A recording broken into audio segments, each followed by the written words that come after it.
bien le bonjour. Vous êtes ici parce que vous espériez découvrir un trésor inestimable, n'est-ce pas?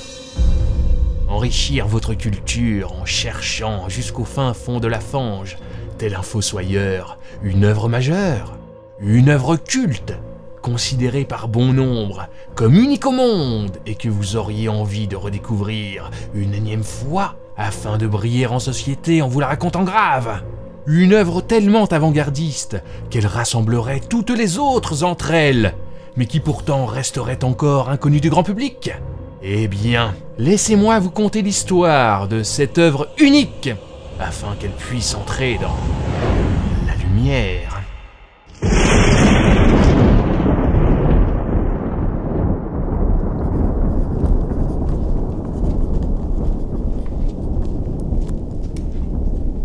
Je forme une entreprise qui n'eut jamais d'exemple et dont l'exécution n'aura point d'imitateur. Je veux montrer à mes semblables un homme dans toute la vérité de la nature.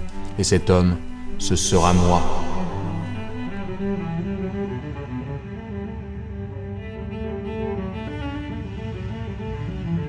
Bon, mon Gigi, j'apprécie cette volonté de vouloir vivre en paix, loin de cette agitation et de cette pollution générée par ces immondes calèches qui ne m'inspirent aucunement confiance. Mais pour cela, il suffirait de trouver un endroit pas trop proche de la ville et pas trop éloigné également. Tu me suis, j'espère. Dis, petit, tu m'écoutes? Très certainement, très certainement. Je vous écoute, malgré votre débit de parole supraluminique et vos aspirations constamment trop élevées. Je vous écoute, signe de mon indéfectible affection. Mais, vous avez dit quoi déjà? Oh, regarde, petit, une pervenche encore en fleurs. Oh, maman, cette bâtisse est splendide. Je la sens bien et vous aussi, je vous sens bien. Comme nous allons vivre ici ensemble, ce présage est doublement positif. Oh Seigneur, mais quelle pertinence dans mes remarques! Ah, je ne suis vraiment pas philosophe pour rien. Mais je vous en prie, allez-y, dites-le que vous me trouvez brillant.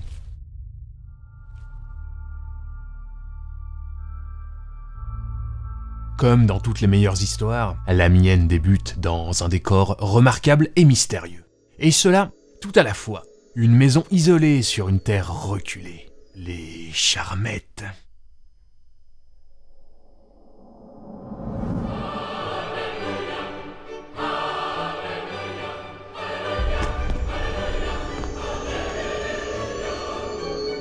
C'est ici que commence le court bonheur de ma vie. Et que durant les années qui suivirent, j'ai pu acquérir un grand pouvoir que je ne soupçonnais pas encore.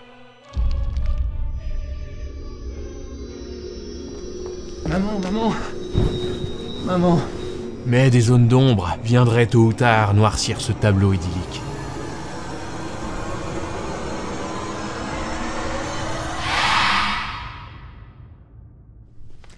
Un matin, que je n'étais pas plus mal qu'à l'ordinaire, je sentis dans tout mon corps une révolution subite.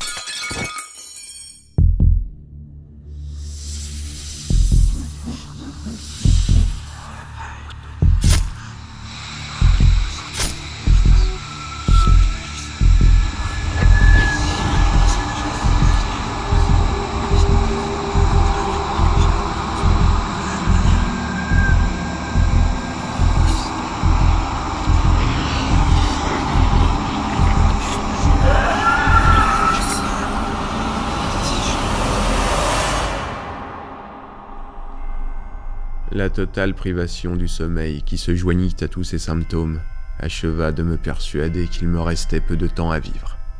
Maman me fut, en cette occasion, beaucoup plus utile que tous les théologiens ne me l'auraient été. Elle, qui mettait toutes choses en système, n'avait pas manqué d'y mettre aussi la religion. Si vous pensez que je ne suis qu'une femme à l'érudition développée, c'est que vous ne mesurez point l'ampleur de ma foi.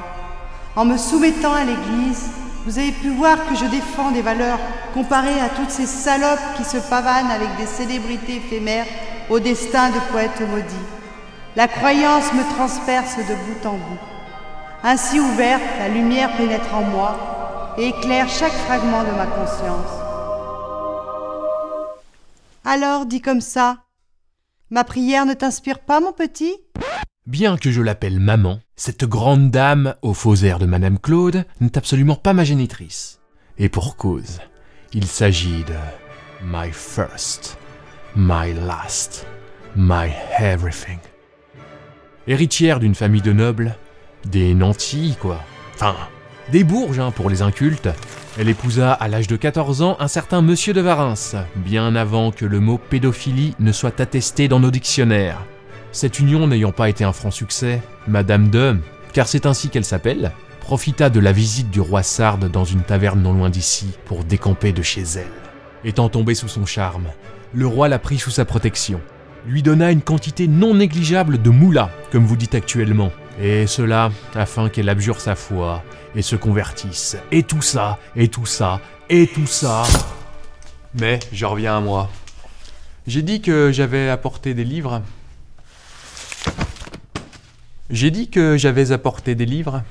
Toute œuvre, quelle qu'elle soit, commence toujours par un écrit. Et le film que vous êtes en train de voir est justement tiré d'un livre que j'ai moi-même écrit, qui n'est vraiment pas de la matière fécale, si vous voyez ce que je tente d'exprimer, et qu'on appelle communément à ce jour une autobiographie. N'est-ce pas la jeunesse? J'en écrivais largement avant Squeezie, ça vous embouche un coin. Souvenez-vous, l'entreprise qui n'eut jamais d'exemple, et patati, et patata, et mon séance sur la commode Louis XV. D'ailleurs, je vous invite grandement à la lire, cette autobiographie. Et gratuitement qui plus est, car elle se trouve aujourd'hui dans le domaine public. Ce qui signifie que je n'en tire plus aucun profit. Tenez-vous-en pour dit, bande d'incultes. Mais avant d'aboutir à l'écriture finale de mon œuvre, il était plus que nécessaire de m'inspirer, me cultiver, me nourrir d'autres ouvrages, me faire mon magasin d'idées, me cultiver, accumuler le plus d'informations possible, me nourrir d'autres, forcer ma mémoire à prendre de la capacité, me faire trouver des logiciels pour augmenter le nombre, accumuler le plus d'informations possible, soudoyer les personnes, ma mémoire à prendre de la capacité, aller sur le dark web, me nourrir, toucher enfin ces infos vidéos, magazines sur les chats mignons, aller sur le dark web et abonnez-vous. Oui, bon, je pense être allé un peu trop loin dans mon expérimentation. Par conséquent, je vous propose de profiter de ce petit entracte récréatif pour changer de ton. Évadons-nous un instant dans l'immensité de l'univers infini. Contemplons les formes généreuses des constellations. Suivons la marche des corps célestes. Et expulsons ce trop-plein d'informations que nous avons accumulées.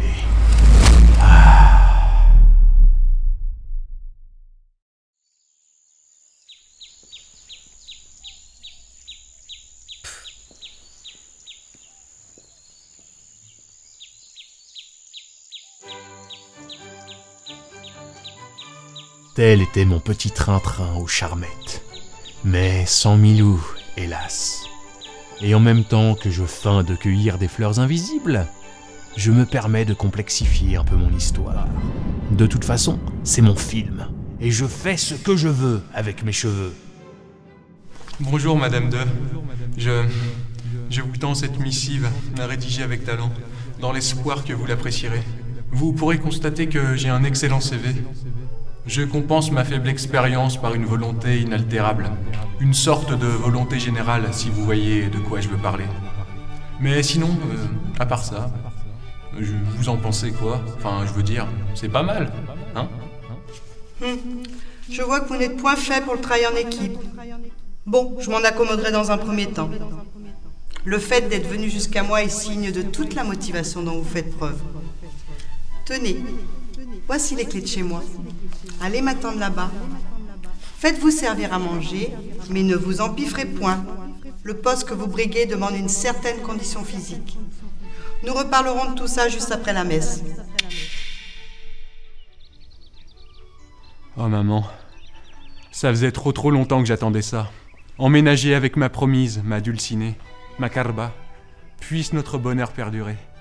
Puisse votre caractère ne pas se froisser à la moindre pilosité que j'aurais négligemment laissé traîner là où il ne pourrait se permettre d'être. Puissais-je apprécier jusqu'au bout vos attraits physiques, même lorsque la vieillesse vous étreindra. C'est-à-dire dans pas si longtemps, mais Mais j'ai confiance, parce que notre amour durera jusqu'à la mort. Baby. Maman ?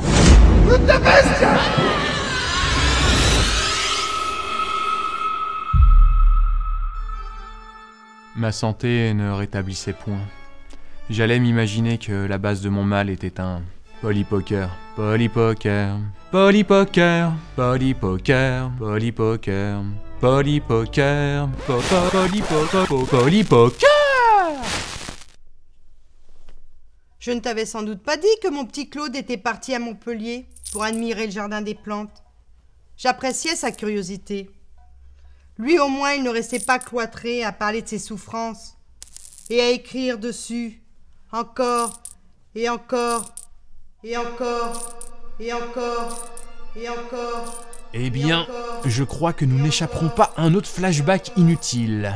Cette fois-ci, celui du petit, et j'insiste bien sur le mot petit, Claude Hannet. Un jeune homme nouvellement converti avec qui elle s'était associée. Un jour où il allait chercher du génépi en montagne afin de se la coller pour l'hiver, ce crétin cosmique se chopa une pleurésie de derrière les fagots et en mourut. Ben oui, il se bougeait un peu, lui. Cesse de te morfondre. Et puis, polypoker. Ne trouves-tu pas cette dénomination absolument hilarante? Cela sonne comme un jeu pour petite fille. Ça ne peut pas être si grave.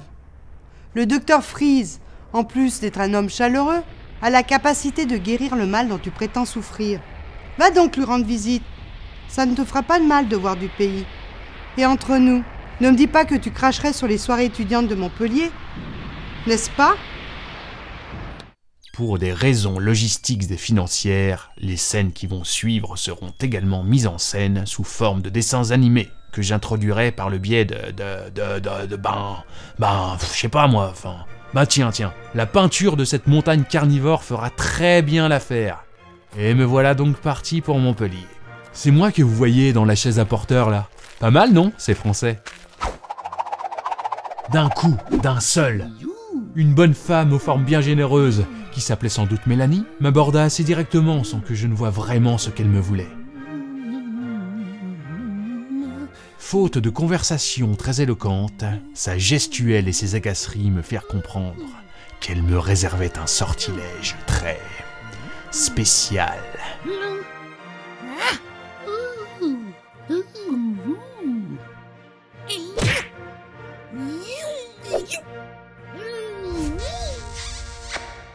Mais je ne vous apprendrai rien en vous disant que les amours d'été ne durent jamais. J'achevais ainsi ma route, aussi seul que je l'étais au départ, n'ayant en tête que cette femme, dont je ne me souviens même plus du nom, mais uniquement des attributs. Une fois arrivé à Montpellier, j'allais consulter le fameux Dr Freeze, qui, contrairement à ce que maman m'avait dit, était une personnalité assez tempérée. N'ayant rien compris à mon mal, il n'a cherché qu'à m'expédier d'hospice en hospice et me faire bouffer mon argent. Je quittais donc cette maudite ville, dans le même état où j'étais. Les souvenirs de maman réveillèrent un sentiment de culpabilité que j'avais refoulé durant ma route. Guidé par la lueur de la rédemption, je regagnais les Charmettes en ne pensant qu'à consacrer le reste de ma vie au service de la meilleure des femmes.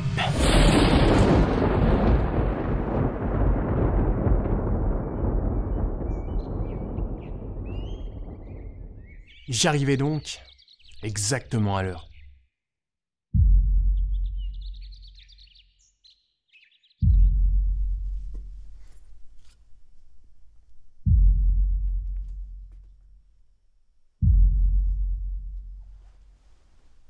Ah, t'es là, petit? Bien le voyage? Ça va? Mais maman, qu'est-il advenu de vous? Je ne retrouve plus votre verve habituel. Et quelles sont les raisons de ce silence prolongé? Vous n'avez donc point reçu mes missives? Oui, et ce n'est pas parce que je suis en déficit de verve que tu dois te sentir obligé de forcer la tienne.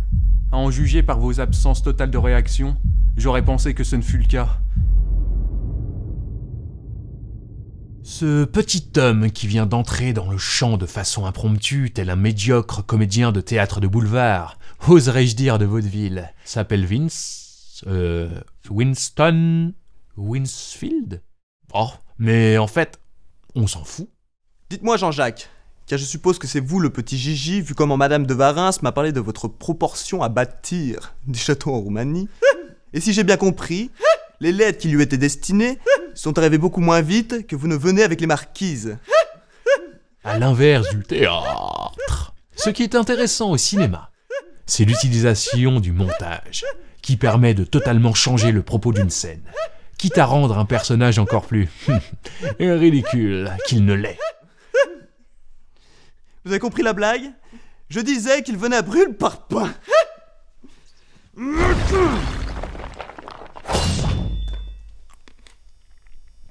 20. Sot. Ignorant. Insolent. Au demeurant, le meilleur fils du monde.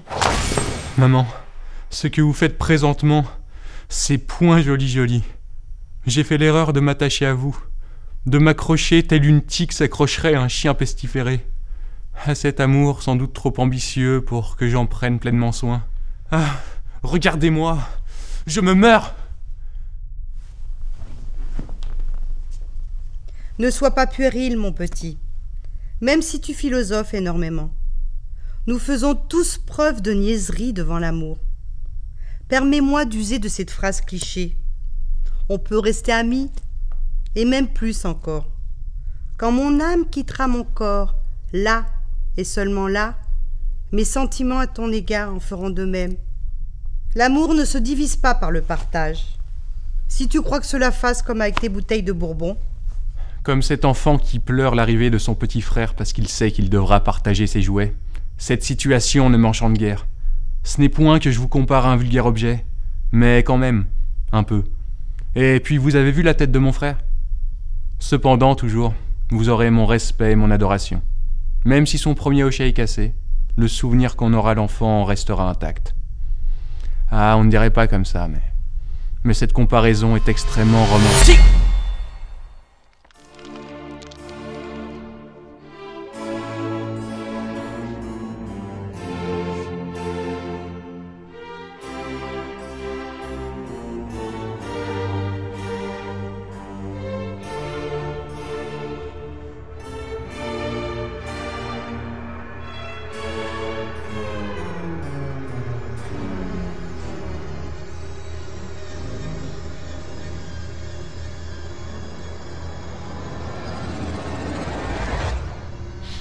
Si je le touche, je serai sauvé.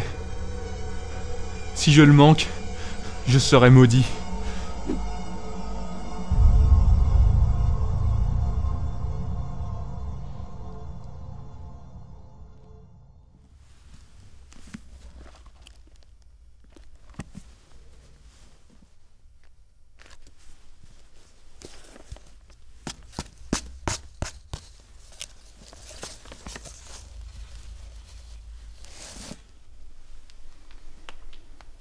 Eh bien, Madame W, le temps est venu que je vous laisse face à vous-même. Mon cœur restera toujours près de vous, même si je dois pour cela sacrifier mes amusements.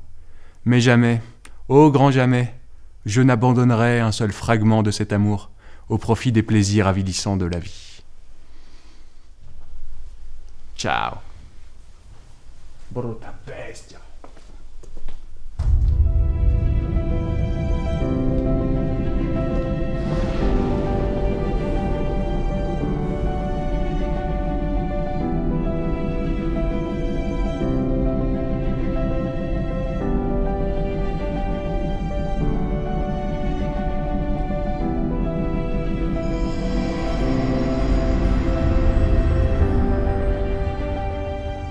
Et c'est ainsi que mon œuvre se termine, si peu originale soit-elle, en espérant qu'elle ait pu vous divertir, car c'était son unique but, en dehors du fait qu'elle puisse aussi être diffusée sur une chaîne culturelle, comme Arte par exemple.